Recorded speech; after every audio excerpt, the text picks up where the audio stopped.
जय जय जय भीम, जय भीम, जय भीम। महाबोधी विहार आमच्या हक्काचं, महाबोधी विहार आमच्या हक्काचं, जय जय जय जय जय भीम, जय भीम, जय भीम। सत्तेचा माज जास्त दिवस चालणार आहे। महाराष्ट्र हे फुले शाहू आंबेडकर चळवळीचा महाराष्ट्र आहे। तुम्ही या महाराष्ट्रामध्ये नव्या नाच सुरू केलेला आहे। जिथे तथागत गौतम बुद्धांना ज्ञान प्राप्त झालं ते बौद्ध विहार बौद्धांच्या ताब्यात द्या। या ठिकाणी सरकार पूर्णपणे घाबरलेलं आहे। हा मोर्चा आमचा एकत्रित येऊ नये म्हणून वेगवेगळ्या माध्यमातून लोकांना पसरवण्याचं काम केलं नाही।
प्रेक्षकांनो, एक्स न्यूज महाराष्ट्राच्या बातमीपत्रामध्ये पुन्हा एकदा आपलं मी सर्वांचं स्वागत करतोय। आज पाहता 5 एप्रिल रोजी रिपब्लिकन सेना यांच्यातर्फे आज महाबोधी महावीर आंदोलन मुक्तीसाठी त्यांनी एक भायखळा इथून मोर्चा काढण्यात आला होता, परंतु पोलिसाच्या दमदाटीमुळे कार्यकर्त्यांना धरपकड करण्यात आली। तरी पण कार्यकर्त्यांनी न जुमानता भायखळा आता ते आझाद मैदान इथं पोहोचलेले आहेत। आपण पाहू शकता आपल्या चॅनलच्या माध्यमातून थेट प्रक्षेपण अशा पद्धतीने लोकांनी इथं जमाव केलेला आहे। आपल्यासोबत काही कार्यकर्ते पण जुळलेले आहेत, आपण त्यांना पण विचारणार आहोत कशा संदर्भात आलेले आहेत।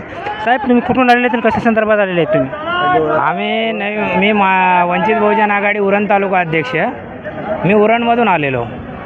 आज जे काय आमचं महाबोधी बौद्ध विहारचं जे या लोकांनी हे केलेलं आहे, तो आमचं महाबोधी बौद्ध विहार आमच्या ताब्यात द्यावं यासाठी आम्ही सगळं जनक आंदोलन इथं आंदोलनामध्ये सामील व्हायला आलो, कारण तो आमच्या हक्काचा आहे, तो आम्हाला मिळाला पाहिजे, हेच आमची सरकारला मागणी आहे।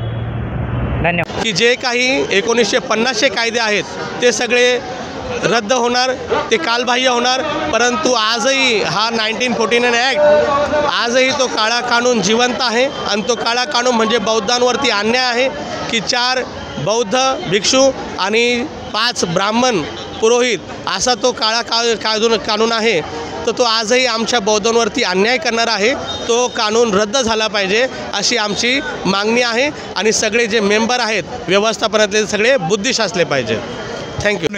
या मोर्चाच्या माध्यमातून हे निवेदन करतो की 1949चा जो ॲक्ट कायदा आहे तो रद्द करा, ही पहिली मागणी आमची मोर्चाची आहे। कारण संविधान 1949ला लागू झालं आणि हा कायदा 1919चा आहे, तो कायदा रद्द करा आणि बौद्धांची जी अस्मिता आहे, जिथे तथागत गौतम बुद्धांना ज्ञान प्राप्त झालं ते बौद्ध विहार बौद्धांच्या ताब्यात द्या। ह्या ब्राह्मण पुजारी नसून हे पैशाचे पुजारी आहेत। महाबोधी बुद्ध विहाराच्या ठिकाणी डॉलरने पैसे येतात, म्हणून हे पैसे खाण्यासाठी तिथं बुद्धांची पूजा करतायत, इकडं बुद्धांना विरोध करतात, त्याचा आम्ही निषेध करतो। आणि आमच्या बंधूंनी जे आज तुम्हाला निवेदन केलं, या ठिकाणी सरकार पूर्णपणे घाबरलेलं आहे। हा मोर्चा आमचा एकत्रित येऊ नये म्हणून वेगवेगळ्या माध्यमातून लोकांना पसरवण्याचं काम केलं, नाही तर आज या ठिकाणी बौद्ध समाजाचा मोर्चा, लाख लोकांचा मोर्चा या ठिकाणी एकत्रित दिसला असता।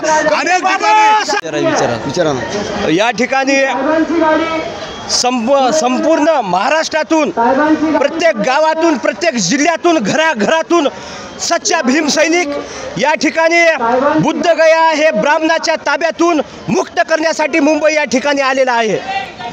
या ठिकाणी जाणून बुजून फडणवीस सरकारने त्यांच्या इशाऱ्यावर नाचणाऱ्या प्रशासनाने या ठिकाणी आमच्या आंदोलनाचा चेहरामोहरा केलेला, आमच्या लोकांना दंडमुक्ती केलेली आहे, मारहाण केलेली आहे, लाठीचार्ज केलेला आहे, माया बहिणी लेकरं कोणालाही न बघलेलं आहे आणि प्रशासनाने या ठिकाणी आमच्या लाठीचार्ज करून आमच्या मोर्चाला या ठिकाणी संपवण्याचं काम या ठिकाणी फडणवीस शासनाने केलेलं आहे। शासनाला मला सांगायचं आहे, सत्तेचा माज जास्त दिवस चालणार आहे। माज आल्यासारखं करू नका, अन्यथा पळायला जागा सोडणार नाही आम्ही. महाराष्ट्र हे फुले शाहू आंबेडकर चळवळीचा महाराष्ट्र आहे. तुम्ही या महाराष्ट्रामध्ये नव्या नाच सुरू केलेला आहे. आमचं आंदोलन हे कायदेशीर कायद्याच्या माध्यमातून चालू आहे. बुद्ध विहार जे आहे, जो कायदा बनवलेला 1949 मध्ये, तो चुकीच्या पद्धतीने कायदा बनवलेला. बुद्ध विहार हे बौद्धांचं अस्मिता आहे, तिथे बौद्धांचं अस्तित्व असलं पाहिजे. पण जो कायदा बनवलेला त्या कायद्यामध्ये 9 लोकांची कमिटी आणि त्या 9 पैकी 5 लोक हे ब्राह्मण समाजाची असतील.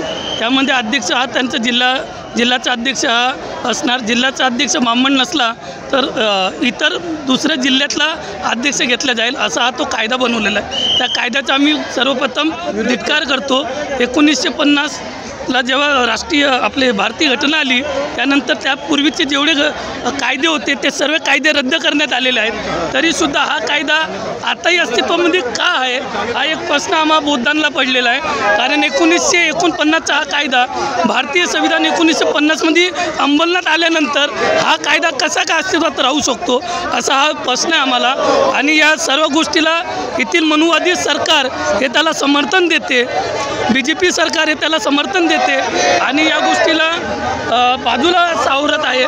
त्यासाठी आम्ही शांतीने बुद्धांनी दिलेला जो धम्म आहे, बुद्धांनी दिलेला जो मार्ग आहे, त्या मार्गाच्या तत्वावरती चालून शांतीने आम्ही बौद्ध उपासिका आम्ही आमची मागणी मागत आहोत की हा जो कायदा आहे तो रद्द करून बौद्धांच्या आंतरराष्ट्रीय बौद्ध यांना सोबत घेऊन हा बौद्धांच्या ताब्यात देण्यात यावा.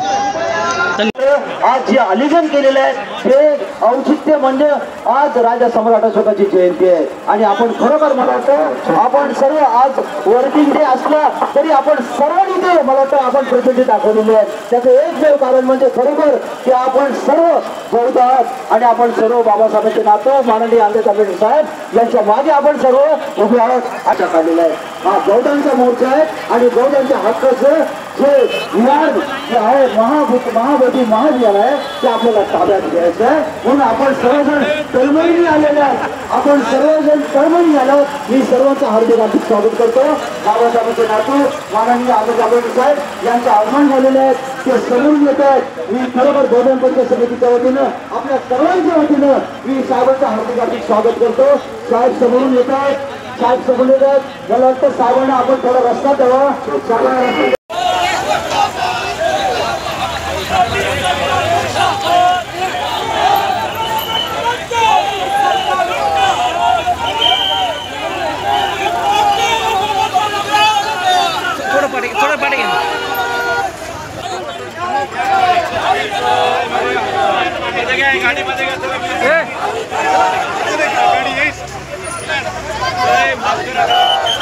फोन करा लगेच, फोन करा लगेच.